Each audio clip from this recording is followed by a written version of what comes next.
یہ ہیں بدلو کی نشریات۔ ناظرین، میں ہوں امتیاز عالم بدلو کی نشریات میں اپنے پروگرام انگیخت کے ساتھ۔ آج اسلام آباد ہائی کورٹ میں عمران خان کے خلاف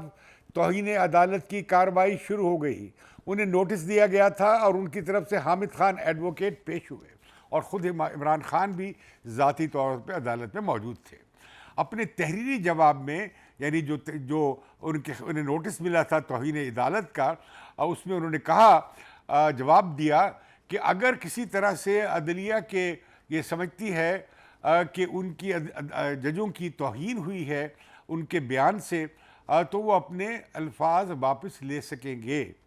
سکتے ہیں، لیکن انہوں نے یہ نہیں کہا کہ میں نے کوئی غلطی کی تھی، میں نے کوئی زیادتی کی تھی، بلکہ انہوں نے اپنے جو کانٹیکسٹ بیان کیا اس میں انہوں نے کہا کہ جس طرح شہباز گل کے ساتھ زیادتی ہوئی تھی، اس پہ ٹارچر کیا جا رہا تھا، اور پھر یہ کہ اس کا ایڈیشنل سیشن جج زیبا چودھری نے 2 دن کا ریمانڈ دے دیا۔ اس سے اس کے رد عمل میں انہوں نے بات کی تھی، اور انہوں نے اس کی ایک طرح سے جسٹیفیکیشن کرنے کی کوشش کی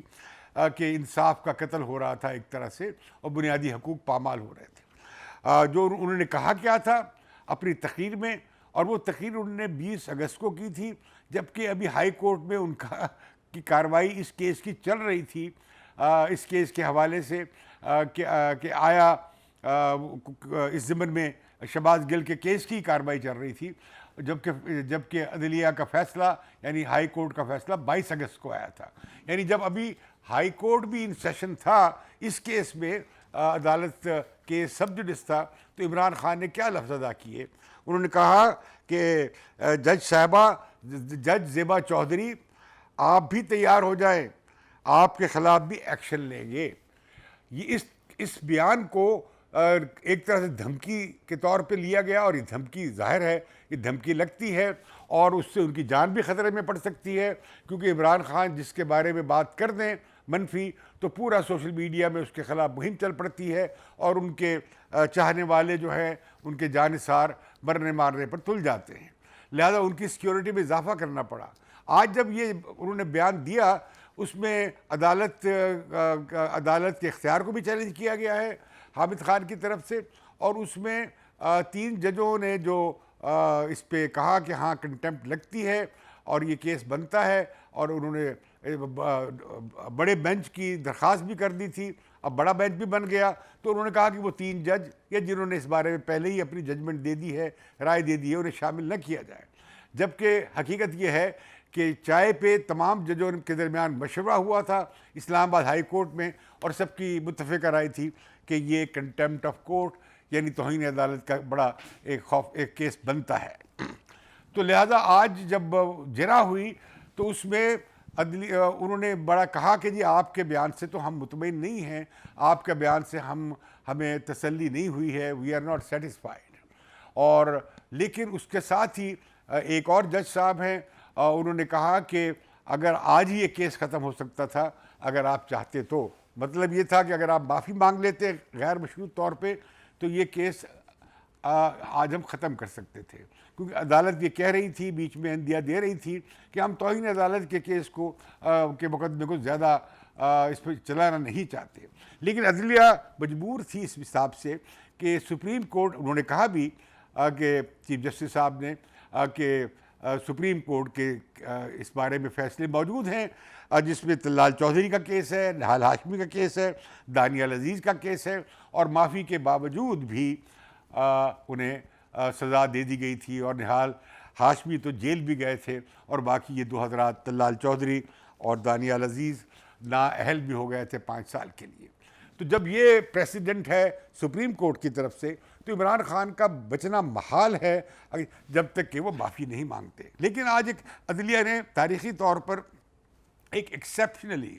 یعنی اس کی پہلے مثال نہیں ملتی، انہیں موقع دیا کہ وہ اپنے بیان کو اثر نو غور کر لیں، اور ایک ضمنی بیان یعنی اپنا بیان ریویو کر کے دوبارہ داخل کریں، اور وہ 8 ستمبر سے پہلے فری کین کو مل جائے۔ یہ بہت بڑی رعایت تھی، اس کی نظیر نہیں ملتی عمران خان کو۔ عمران خان کی تعریف بھی کی کہ انہوں نے ہمیں جوڈیشل کمپلیکس بنا کے دیا، اور یہ کہا کہ عمران خان جیسا لیڈر اگر یہ بات کرے گا تو یہ بہت خوفناک بات ہوگی۔ ساتھ ہی تبصرہ یہ بھی کیا گیا کہ جو سوشل میڈیا پہ عدلیہ کے خلاف کیمپین چلائی جاتی ہیں وہ لیڈر اس کے ذمہ دار ہیں، اگر وہ اسے روکیں تو وہ رک سکتی ہے۔ یہ چیف جسٹس اطہر معین اللہ کے ریمارکس تھے، اور میں اس بات سے اتفاق کرتا ہوں کہ جتنی مہم چل رہی ہے سوشل میڈیا پہ مغلظات کی، وہ پارٹی لیڈرز کی طرف سے اور پارٹی قیادت کی طرف سے چلوائی جاتی ہے، اور وہ اس کے براہ راست ذمہ دار ہیں، اور وہ رک بھی سکتی ہے۔ تو انہوں نے ایک یاد دلایا ایک طرح سے، اور کافی امبیرسمنٹ ہوئی ہوگی پی ٹی آئی کے لوگوں کو، کہ انہوں نے کہا کہ دیکھیے آپ کے پیریڈ میں جو پیکا کا قانون تھا اس میں ترمیم کی گئی تھی، اور اس میں 6 مہینے تک ضمانت ممکن نہیں تھی، اسے کرمنل آفینس بنا دیا گیا تھا، ناقابل ضمانت، 6 مہینے تک ضمانت نہیں ہو سکتی تھی۔ تو جج صاحب نے کہا تو آدھے ملک تو اس میں، اور خاص طور پر تحریک انصاف کے لوگ، میرے خیال میں وہ تو سارا سوشل میڈیا ان کا 6 مہینے کے لیے جیل جا سکتا تھا۔ تو اسلام آباد ہائی کورٹ نے پیکا کے اس ترمیم کو رد کر دیا تھا اور اسے خلاف آئین قرار دے دیا تھا۔ انہوں نے یہ بھی کہا دیکھیے یہاں بیٹھے ہیں وہ صحافی جنہیں اغوا کیا گیا تھا، اور انہیں آپ کو اطلاع دی گئی تھی کہ ان پر کیا بھی تھی۔ آپ ٹارچر کے حوالے سے اگر بات کر رہے ہیں تو ہم نے کابینہ کو بھی آگاہ کیا تھا، اس میں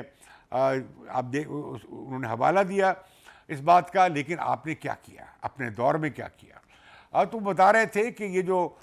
مسنگ جو لوگ اٹھائے جاتے رہے ہیں اور ان کے ساتھ جو سلوک ہوتا رہا ہے، جو ٹارچر ہوتا رہا ہے، اسلام آباد ہائی کورٹ اس کا نوٹس لیتی رہی ہے اور اس سے کابینہ کو بھی آگاہ کرتی رہی ہے۔ تو لہذا وہ کہنا ہی چاہ رہے تھے کہ جو شہباز گل کا معاملہ ہے ٹارچر کا، اس سے بھی وہ کیسے نظر انداز کر سکتے تھے، جبکہ ماضی میں وہ ایسا نوٹس لیتے رہے اور حکومت کو آگاہ بھی کرتے رہے، اور یہ وہ یاد دلا رہے تھے کہ تحریک انصاف کی حکومت میں ایسے ہوا۔ تو لہذا اسی دوران گفتگو کے دوران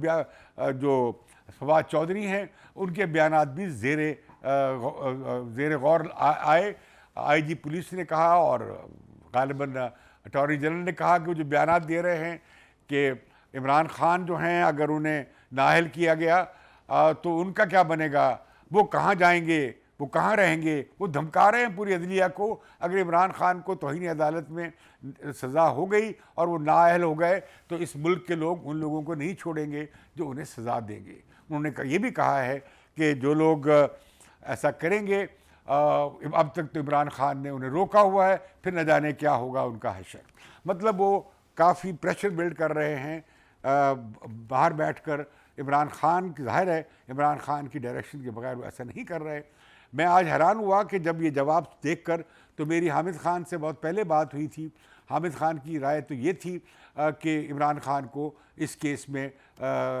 تبھی بچت ہوگی اور ان کے لیے اچھی بات ہوگی کہ اگر وہ عدالت سے معافی مانگ لیں، اور یہ اس سے ان کا قد کم نہیں ہوگا، بڑا ہی ہوگا کہ ایک لیڈر نے اپنی غلطی کا احساس کر کے معذرت کر لی، اور وہ قانون کی حکمرانی چاہتا ہے اور وہ عدلیہ کا ہے۔ تو لیکن میں حیران ہوا، تو میں نے پوچھا آج فون کر کے حامد خان صاحب سے کہ آپ نے تو جو بات کی ہے اس میں تو کوئی معافی کا شائبہ نہیں ہے، الٹا آپ کیس لڑنے جا رہے ہیں، الٹا آپ بینچ پہ سوال اٹھا رہے ہیں، اور الٹا آپ یہ کہہ رہے ہیں کہ نہیں اس کا ایک سیاق و سباق ہے۔ تو اس پر انہوں نے کہا کہ ہم نے یہ دیکھنا تھا آج عدلیہ کا کیا رد عمل ہوگا، اور ہم جو جواب دیں گے تو وہ تو امید یہ کر رہے ہیں کہ شاید وہ ایسا جواب بنوا پائیں، عمران خان کو راضی کر سکیں کہ شاید جو عدلیہ کے لیے ان کا بیان قابل قبول ہو۔ مجھے معلوم نہیں کہ وہ نیا بیان کیا ہوگا، لیکن میں سمجھتا ہوں کہ جو عمران خان کا کلٹ اور جو تصور اور ان کا جو امیج بلڈ کیا گیا ہے، وہ ایک ایسے لیڈر کا ہے جو جھکتا نہیں ہے، ایک ایسے لیڈر کا ہے جو سچ بولتا ہے، جو ایک ایسا لیڈر ہے جو پیچھے نہیں ہٹتا ہے، ایک ایسا لیڈر ہے جو بہت متکبر ہے، جو چیلنجبل نہیں ہے، جو ناقابل شکست ہے، اور جو جھکتا نہیں ہے، سوائے اللہ کے کسی کے سامنے نہیں جھکتا۔ تو لہٰذا اب دیکھنا یہ ہے کہ عمران خان اپنے وکیل حامد خان کی بات پہ راضی ہوں گے یا نہیں، اور اپنا سر تسلیم خم کریں گے یا نہیں، معافی مانگیں گے یا نہیں۔ تو لگ یہ رہا ہے کہ عدالت نے انہیں کافی رعایت دی ہے، انہیں کافی لیوے دیا ہے کہ وہ سوچ لیں، کیونکہ اب معاملہ یہ ہے کہ اگر وہ عدالت کے احترام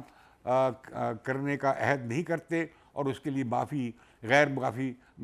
مشروط معافی شرط ہوگی، اگر وہ ایسا نہیں کرتے تو وہ خود ذمہ دار ہوں گے نااہلی کے، اور 5 سال سے سیاست سے وہ بار بھی ان پر پابندی بھی لگ سکتی ہے آئینی طور پہ، قانونی طور پہ جو فیصلے موجود ہیں۔ تو عدلیہ غالباً اب یہ بھی کہا جا سکتا ہے کہ عدلیہ نے انہیں موقع دیا ہے تاکہ وہ یہ نہ ہو کہ جی یہ فیصلہ یک طرفہ ہو گیا ہے، انہیں موقع دیا گیا ہے جس کی مثال نہیں ہے۔ لیکن اگر 6 دن کے بعد 7 دن کے بعد انہوں نے اسی بیان کو کسی اور پیرائے میں دہرایا اور غیر مشروط معافی مانگنے کا اعلان نہ کیا اور اپنے الفاظ پہ ندامت نہ کی، ندامت نہ کی، تو عمران خان کے لیے مشکل بن جائے گی اور عدلیہ کے لیے بھی مشکل ہو جائے گی کہ وہ اس کیس میں انہیں سزا نہ دیں، جبکہ ان کے سامنے سیاستدانوں کے اور کیسز بھی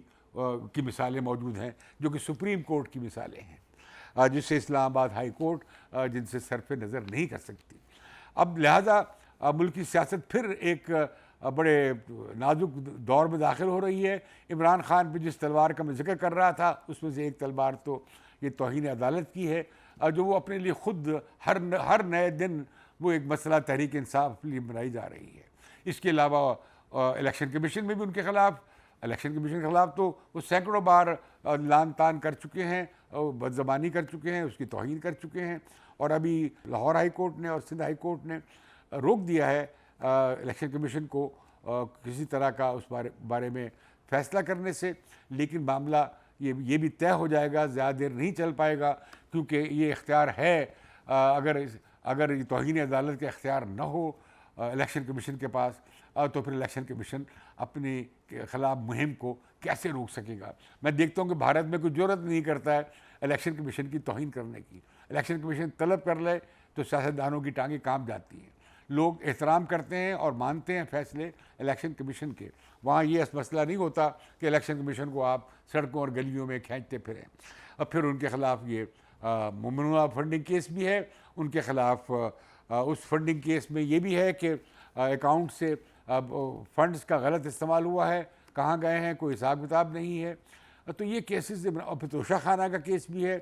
جس کے حوالے سے نااہلی کا کیس بھی چل رہا ہے۔ تو عمران خان کو ان بہت سے کیسز میں کا سامنا ہے، لیکن میں سمجھتا ہوں کہ عمران خان کو یہ جو تحریک انصاف میں روزانہ آیا ہے کہ بہت اگریسو ہے، سارے اداروں کو وہ لپیٹ رہے ہیں، ان پر حملہ آور ہیں، ان کے بارے میں طرح طرح کی چیزیں کر رہے ہیں۔ انہی کے لوگوں نے کوئی 180 سے زیادہ اکاؤنٹ تھے جنہوں نے فوج کے خلاف مہم چلائی، اور یہاں تک کہ وہ جو لس بیلا کا واقعہ تھا حادثے کا جس میں ہمارے فوجی جنرلز شہید ہو گئے تھے، ان کے بارے میں بھی، اور ظواہری کے حوالے سے جب ان کا ظواہری کا قتل ہوا، وہ مارے گئے کابل میں، اس کے حوالے سے بھی باتیں کی گئیں اور کیمپین چلائی گئی۔ ابھی بھی سوشل میڈیا پہ بہت کیمپین چل رہی ہے، ابھی بھی عدلیہ کے خلاف بہت کیمپین چل رہی ہے، اور یہ کیمپین ویسی ہی ہے جیسے تحریک انصاف کے لیڈرز مختلف بیانات دیتے ہیں۔ ایک خاص طرح کا ان کا بیانیہ ہے جس میں وہ کوئی ادب آداب، قانون کا احترام وہ نہیں کرتے۔ ابھی تازہ مثال دیکھ لیں آپ کیا ہوا۔ شوکت طرین جیسا سنجیدہ آدمی، جہاں دیدہ آدمی، اگر وہ سنجیدہ نہیں ہے تو جہاں دیدہ تو ضرور ہیں، وہ جانتے تھے کہ وہ کیا کر رہے ہیں۔ انہوں نے خیبر پختونخوا کے فائنانس منسٹر اور پنجاب کے چیف فائنانس منسٹر کو پرسویٹ کیا کہ وہ جو گارنٹی دی گئی تھی صوبے اتنا سرپلس دیں گے، اس سے انہوں نے کہا کمٹمنٹ سے آپ پیچھے ہٹ جائیں، اس معاہدے سے رضامندی سے پیچھے ہٹ جائیں، اور وہ کیا گیا 3 دن پہلے IMF کے پروگرام سے پہلے، تاکہ 5 شرائط میں سے جو ایک اہم شرط تھی وہ اگر خطرے میں پڑ گئی تو اس کا ممکن تھا کہ IMF کی میٹنگ جو ہوئی جس میں پاکستان کے لیے 1.116 ارب ڈالر، یعنی 1.1 ارب ڈالر سے زیادہ جو امداد ملنی تھی وہ نہ ملتی، اور معاہدہ نہ ہوتا تو پاکستان کو چین سے بھی امداد نہ ملتی، UAE سے بھی امداد نہ ملتی، قطر سے بھی امداد نہ ملتی، اور سعودی عرب سے بھی امداد نہ ملتی، اور پاکستان دیوالیہ ہو سکتا تھا۔ اس کے لیے وہ ایک کس حد تک گئے، وہ ٹیلی فون ٹیپ ہو گئے، اور ظاہر ہے جن لوگوں نے ٹیپ کیے وہ بڑے طاقتور ہیں، اور واٹس ایپ پہ کال تھی وہ ٹیپ ہوئی، اور وہ پھر ان کی ریکارڈنگ تمام میڈیا پہ چلی ہے، جو بہت باعث شرم تھی تحریک انصاف کے لیے کہ وہ اس حد تک چلی گئی اپنے رد عمل میں اور اپنی مخاصمت میں اور اپنی نفرت میں اور غصے میں کہ انہوں نے پاکستان کے معاشی مستقبل کو بھی داؤ پہ لگانے سے ہچکچاہٹ نہیں کی۔ یہاں تک کہ انہوں نے کہا کہ ہم کسی طریقے سے چلا لیں گے، پتہ نہ لگے ہم کوئی سوشل میڈیا کے ذریعے یا اور طریقے سے کہ ہمارا نام نہ لگے. لیکن اس میں ظاہر ہے وہ کہا گیا کہ وہ آئی ایم ایف کو اس کی اطلاع مل گئی تھی، وہ پبلسائز ہو گئی تھی بات چیت، وہ خط جو لکھا گیا تھا مفتاح اسماعیل کو. تو بڑی کوشش کی کہ یہ پاکستان کی آئی ایم ایف کے ساتھ ڈیل نہ ہو، اور جس کا مطلب صرف ایک تھا. اس کا مطلب یہ تھا کہ پاکستان معاشی طور پہ، مالیاتی طور پر فائنینشلی دیوالیہ ہو جائے. یہ بڑی خوفناک بات تھی، یہ بہت انتہا پہ جانے کی بات تھی، اور عمران خان اس کا اظہار کرتے رہتے ہیں، اور ان کے فالوورز تو پتہ نہیں جانے کیا کچھ کہہ دیتے ہیں کہ جہنم میں جائے پاکستان اگر عمران خان نہیں ہے تو، جہنم میں جائے فلاں تو اگر عمران خان نہیں ہے. تو عمران خان کو دیوتا بنا لیا گیا ہے، ان کا ایک کلٹ بن گیا ہے. اس میں نہ کوئی سیاست رہی، نہ اصول رہا، نہ جمہوریت رہی، نہ انسانی حقوق رہے، نہ ملک کی سلامتی رہی، نہ ملک کی مستقبل اور خوشحالی رہی. تو وہ صرف ایک ہے کہ اندھا پن ہے محبت میں اور اس کلٹ کا جسے ہم کہتے ہیں عمران خان. تو میں سمجھتا ہوں کہ یہ بڑی خطرناک سیاست ہے جس کا پی ٹی آئی کو بھی نقصان ہوگا اور عمران خان کو بھی نقصان ہوگا. یہ بھول جائیں کہ ابھی جو ہمارے دوست فواد چودھری کہہ رہے تھے کہ جب بھٹو صاحب کو پھانسی دی گئی تو وہ پاپولر نہیں تھے. جب یاد ہے میں نے خود دیکھا، میں اس جلوس میں تھا جب بھٹو صاحب ضمانت پہ رہا ہو کر آئے تھے، تو جو لاہور میں ان کا فقید المثال استقبال ہوا تھا، اور جو ہم نے دیکھا کہ ان کی پھانسی کے بعد مزاحمت چلی، ویسی مزاحمت 10 سال 8 سال 9 سال پیپلز پارٹی کے ورکرز نے، ہزارہ ورکرز نے جیلوں میں جا کر صعوبتیں برداشت کر کے، حکومت خانوں میں تشدد کا مقابلہ کر کے پھانسی لگ کر برداشت کی. 8-9 سال تک ضیاء الحق کے پورے دور میں وہ زیر عتاب رہے. تحریک انصاف ویسی مزاحمت 10 دن بھی نہیں کر سکتی، اور یہ لیڈرز ان کے 1 سال بھی گزارا نہیں کر سکتے، مزاحمت نہیں کر سکتے. یا میں سمجھتا ہوں 1 سال دور کی بات ہے، چند دنوں کی مزاحمت بھی نہیں کر سکتے. اور اس حد تک جو اگر ریاست پل پڑے تو اس کے سامنے نہیں کھڑے ہو سکتے. جس ملک میں ایک وزیر اعظم کو پھانسی لگایا جا سکتا ہو، 3 بار منتخب وزیر اعظم کو ہتھکڑیاں لگ سکتی ہوں، انہیں ہائی جیکنگ میں گرفتار کیا جا سکتا ہو، انہیں پھر تیسری بار نکالا جا سکتا ہو اقامہ میں. ایک دوسری وزیر اعظم 2 بار منتخب تھی، بڑی پاپولر تھی. ہم نے دیکھا جب بے نظیر بھٹو شہید ہوئی تو ان کے غم و غصے میں پورا ملک کس طرح غم زدہ ہو گیا تھا، لوگ کس طرح باہر نکل آئے تھے، اور کیا خوفناک صورتحال تھی. وہ اتنی پاپولر تھی، اگر انہیں بھی گولی لگ سکتی ہے. تو یہ عمران خان اپنے آپ کو اور تحریک انصاف اپنے لیڈر کو اتنی ماورائی قوت نہ سمجھے. میں ابھی بھی مشورہ دوں گا تحریک انصاف کو کہ آپ کو جو مقبولیت حاصل ہوئی ہے وہ آپ نے اپنا پیک حاصل کر لیا ہے. اس سے آگے آپ کیا حاصل کریں گے؟ آپ دیکھیں گے اس پیک میں، اس حمایت کی لہر میں کمی تو آئے گی، اضافہ نہیں ہونے جا رہا. آپ کے پاس کوئی متبادل ایجنڈا بھی نہیں ہے. آپ ایسی یابہ گوئیاں کر رہے ہیں آئندہ کے پروگرام کے حوالے سے، معاشی بحالی کے حوالے سے. آپ کے پاس کوئی پروگرام نہیں ہے کہ آپ کریں گے کیا اگر آپ آ جائیں. کیا آپ ایک ایسا شپ، ایک ایسا جہاز جو ڈوب رہا ہے اور جسے آپ ڈبو بھی رہے ہیں اور اس میں پوری طرح کوشش کر رہے ہیں کہ ڈوب جائے، کہ اس کے آپ کیسے کپتان بن سکیں گے؟ اسے آپ کیسے طوفان میں سے نکال سکیں گے؟ یہ حکومت بھی پھنسی ہوئی ہے، آئندہ حکومت جو منتخب ہو کے آئے گی وہ بھی پھنسی ہوئی ہے. آئی ایم ایف کا بیل آؤٹ پیکج مل گیا ہے، اس سے ہمارا کچھ عرصہ کے لیے، سال بھر کے لیے تو کم از کم جو ہے دیوالیہ ہونے کا جو خطرہ تھا وہ ٹل گیا ہے. لیکن اس کے ساتھ ہی جو تباہی آئی ہے سیلابوں کے حوالے سے وہ بھی کتنی خوفناک ہے. آج چیف منسٹر کا میں نے بیان پڑھا ہے، خیبر پختونخوا کے، ان کا کہنا ہے کہ ہم مرکز سے بالکل تعاون نہیں کریں گے سیلاب پہ. عمران خان نے کال دی چندہ اکٹھا کرنے کی، اور وہ کال محدود ہے پنجاب اور خیبر پختونخوا کے سیلاب زدگان کی مدد کے لیے. یہ بھی بہت پارٹیزین رویہ ہے، متعصبانہ رویہ ہے. آج گئے 100 ارب روپے سے زیادہ کا پیکج جا رہا ہے بے نظیر انکم سپورٹ پروگرام کے ذریعے. ہر خاندان کو 25,000 روپے بے نظیر انکم سپورٹ پروگرام کے تحت دیے جائیں گے. بڑی اچھا رسپانس آیا ہے. جو فارن منسٹر بلاول بھٹو نے یو این کے ساتھ مل کر جو اپیل دائر کی، اس میں $160 ملین ملے ہیں، ملنے جا رہے ہیں، اس کی کمٹمنٹس ہوئی ہیں. اور مختلف ملکوں کی طرف سے پاکستان کی یہ جو ماحولیاتی تباہی کا جو پاکستان مرکز بنا ہے. UN سیکرٹری جنرل نے کہا ہے کہ آج پاکستان ہے تو کل آپ کا ملک بھی ہو سکتا ہے. ہم ان 10 ملکوں میں سے ہیں جنہوں نے ماحولیاتی تباہی میں جن کا حصہ بہت کم ہے, اور یہی 10 ملک ہیں جس میں پاکستان شامل ہے, اور جس میں پاکستان اب سب سے زیادہ ولنریبل ہو گیا ہے. یہ دنیا کا گرم ترین ملک بھی بن گیا ہے, اور یہ دنیا کا سیلاب اور آفت جو تھی اس کے حوالے سے بھی سب سے ایک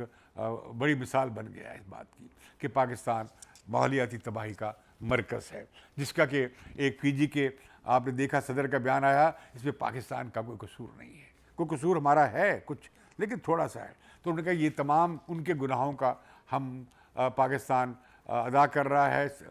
جرمانہ ادا کر رہا ہے, ان گناہوں کی سزا بھگت رہا ہے جو کہ مغرب کی ترقی یافتہ معاشرے نے صنعتی انقلاب کے ساتھ, اور یہ جو ہمارے فوسل فیولز ہیں جس میں تیل ہے, گیس ہے, کوئلہ کے استعمال سے دنیا کے ماحول کو تباہ کیا ہے, اس کے اثرات یہاں زیادہ پڑ رہے ہیں. تو پاکستان ان 10 ملکوں میں سے ہے. اب میں یہ بھی کہنا چاہتا ہوں کہ بڑا اچھا ہینڈل کیا ہے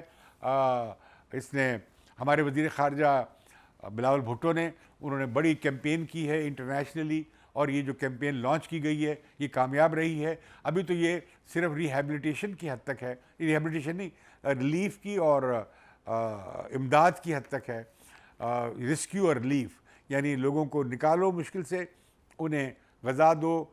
انہیں خیمے دو, میڈیسن دو, پانی دو, انہیں زندگی کی ضروریات دو اس مشکل آفت کے وقت میں, اور اس کے بعد بڑا مسئلہ آئے گا لوگوں کو دوبارہ سیٹل کرنے کا. یہ پاکستان کے لیے ایک اور بڑا عذاب آ گیا ہے. $10 بلین سے زیادہ ابتدائی اندازہ ہے کہ وہ خرچ ہوں گے تعمیر نو پہ ان لوگوں کو دوبارہ بسانے میں. کوئی 10 لاکھ گھر تباہ ہو گئے ہیں, کوئی 50 لاکھ خاندان جو ہیں وہ اس سارے معاملے میں دیوالیہ اور آفت زدہ اور تباہ حال ہو گئے ہیں. انہیں دوبارہ سے ان کے گھروں میں بسانا ہے, روزگار دینا ہے. پھر بہت بڑا بحران آ گیا ہے زرعی پیداوار کا. ہماری کپاس کی فصل تباہ ہو گئی, ہماری اس کی جو ہے چاول کی فصل بھی تباہ ہونے جا رہی ہے, ہماری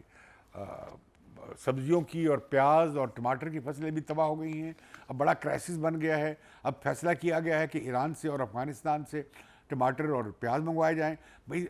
لاہور چیمبر آف کامرس نے اور پاکستان کی دیگر چیمبرز نے مطالبہ کیا ہے, درخواست کی ہے کہ بھئی کیوں نہیں آپ بھارت سے یہ تمام اشیاء منگوا لیتے. میڈیسن نہیں مل رہی.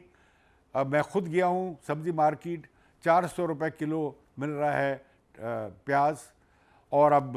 300-350 روپے کلو ٹماٹر مل رہا ہے. اس طرح سبزیاں 150 روپے سے کلو سے کم کوئی سبزی نہیں مل رہی ہے. تو یہ سبزیاں اور ٹماٹر اور یہ جو ضروری اشیاء ہیں خرد نوش کی, ہم واگا کے بارڈر سے بآسانی منگوا سکتے ہیں. اس کے علاوہ ہم میڈیسن منگوا سکتے ہیں. ہم میڈیسن کے لیے جو خام مال دنیا سے بہت مہنگا آتا ہے وہ بھارت سے منگوا سکتے ہیں. ہم بہت ساری صنعت میں استعمال ہونے والی انٹرمیڈیٹ گڈز بھی منگا سکتے ہیں جس پہ ہم زیادہ زر مبادلہ خرچ کرتے ہیں.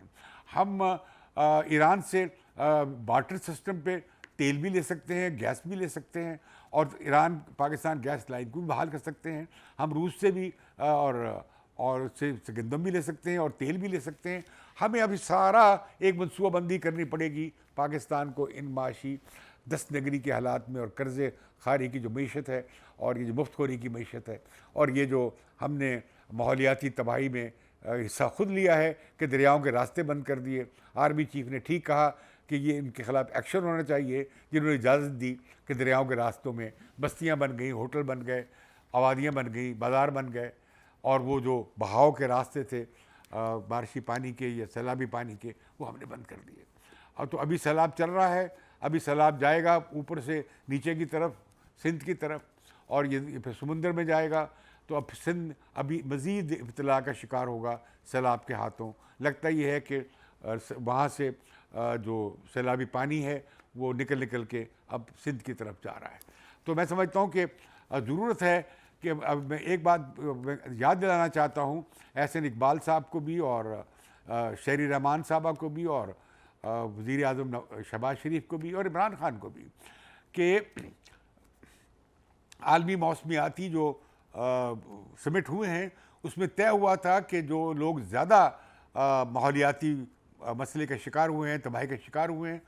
اس میں ترقی یافتہ ملک $100 بلین دیں گے. $100 بلین کا وعدہ ہے. اور یہ جو 10-12 ملک ہیں وہ چھوٹے چھوٹے ملک ہیں. اور پاکستان میں جو تباہی ہوئی ہے ویسی تباہی ان 10 ملکوں میں نہیں ہوئی ہے. تو یہ $100 ارب عالمی کمٹمنٹ میں موجود ہیں. تو ہمارے فارن آفس کو بھی, ہماری فائنانس منسٹری کو بھی, ہماری جو یہ ڈیزاسٹر مینجمنٹ اتھارٹی بنا لی ہے فلڈ کے حوالے سے, یہ بڑا اچھا قدم کیا گیا ہے, جس طرح کووڈ میں بنی تھی, تاکہ ساری کوآرڈینیشن ہو. میں اس کا تقاضا کرتا رہا ہوں. میں یہ نہیں کہوں گا کہ میرے کہنے پہ ہوا ہے, لیکن میں سمجھتا ہوں کہ بڑا اچھا قدم ہے. اس میں سب کو مل کر, بھائی صوبائی حکومتیں ہوں, محکمے ہوں, ہمارے فورسز ہوں, ہمارے این جی اوز ہوں, ہمارے رفائی ادارے ہوں, عالمی ایجنسیز ہوں, مل کر یہ کام کریں, اور تاکہ ہم لوگوں کو زیادہ زیادہ سہولت, ان کی بحالی اور ان کی دکھ اور تکلیف دور کر سکیں اور ان کا سیٹلمنٹ کر سکیں. میں سمجھتا ہوں کہ $10 بلین کا بھی اندازہ ابھی ابتدائی ہے, لیکن پاکستان کو ابھی سے عالمی برادری سے, اور یہ جو $100 بلین کا فنڈ موجود ہے ماحولیات کے حوالے سے, تباہی کے حوالے سے, پاکستان اب اس کا بڑا حقدار ہے, اور ہمیں اس کے لیے بڑی لابی اور کیمپین کرنی چاہیے. اس زمن میں ہمیں اس پاکستان کی اس کوششوں میں گن ڈالنے کی کوشش نہیں ہے. مجھے بڑا افسوس ہوا شاندانہ گلزار کے ایک انٹرویو پہ جو انہوں نے بی بی سی پہ دیا, وہ جو ان سے پوچھا گیا کہ کیا لوگوں تک یہ خوراک پہنچے گی, امداد پہنچے گی, تو انہوں نے کہا میرا وعدہ جواب ہے نہیں, کیونکہ پاکستان میں بڑی کرپشن ہے اور لوگ کھا جائیں گے. بڑی افسوسناک بات ہے. اب آپ چاہتی ہیں کہ جو امداد آ رہی ہے وہ نہ آئے. اب جب پیسے بے نظیر انکم سپورٹ پروگرام کے چینل سے آپ کے زمانے میں بھی تقسیم ہوئے اور اچھے طریقے سے کیے گئے, آپ کے احساس پروگرام کے جس طریقے سے ہوئے تھے پیسے تقسیم, اب بھی ویسے ہی ہوں گے. اس میں انسانی فیکٹر کو نکال دیا گیا ہے, اور اس میں ایک سرویز موجود ہیں, ان علاقوں کے لوگوں کی بھی سرویز موجود ہیں جو سب سے غریب ترین ہیں, جو سب سے زیادہ امداد کے مستحق ہیں. مزید سروے اب ہو رہے ہیں کہ وہ کن کے گھر تباہ ہوئے ہیں, تو یہ سب سرویز میں آ جائے گا, اور انہیں براہ راست بینکوں کے ذریعے یا کارڈ کے ذریعے, بے نظیر کارڈ کے ذریعے یا فلڈ کارڈ کے ذریعے یا کوئی اور کارڈ آ سکتا ہے, اس کے ذریعے براہ راست انہیں پیسے مل سکتے ہیں. بیچ میں نہ پٹواری ہوگا, نہ تحصیلدار ہوگا, نہ گرداور ہوگا, نہ ڈپٹی کمشنر ہوگا, نہ کوئی پولیٹیکل بیوروکریسی ہوگی, نہ سیاستدان ہوں گے, بلکہ وہ پیسہ ایک پلان کے تحت لوگوں تک جا سکتا ہے. تو مجھے بڑا افسوس ہوا شاندانہ گلزار کا بیان, بڑی پڑھی لکھی عورت ہیں, ان کا بیان سن کر. مجھے اسد عمر کی باتیں جو انہوں نے کی ترین صاحب کی حمایت میں اور وضاحت میں اور ان کی صفائی میں, مجھے وہ بھی بہت بری لگی, مجھے بڑا افسوس ہوا. اسی طرح مجھے فواد چودھری صاحب جو باتیں کر رہے ہیں عدلیہ کے حوالے سے, مجھے وہ بھی اچھی نہیں لگتی. تحریک انصاف بہت خطرناک کھیل کھیل رہی ہے, اور یہ عوام کی بڑی پارٹی ہے, یہ مڈل کلاس کی بڑی پارٹی ہے. اس سے بہت سے لوگوں کو بڑی امیدیں ہیں, بھلے وہ کتنی ہی فالس ہیں یا کتنی خواب و خیال پہ مبنی ہیں, یہ ان کی رائے ہے, میں احترام کرتا ہوں ان کی رائے کا, لیکن آپ ان کو بھی مایوس کریں گے, ان کے لیے مشکلات بنیں گے اور پاکستان کے لیے مشکلات بنائیں گے. تو میں کہوں گا کہ خان صاحب کو چاہیے وہ 8 تاریخ کو ایک بلا مشروط معافی نامہ عدالت میں داخل کریں, ورنہ وہ خود ذمہ دار ہوں گے اپنی نااہلی کے. بدلوں کی نشریات سے اجازت دیجیے, اور بدلوں کی نشریات کو کائنڈلی سبسکرائب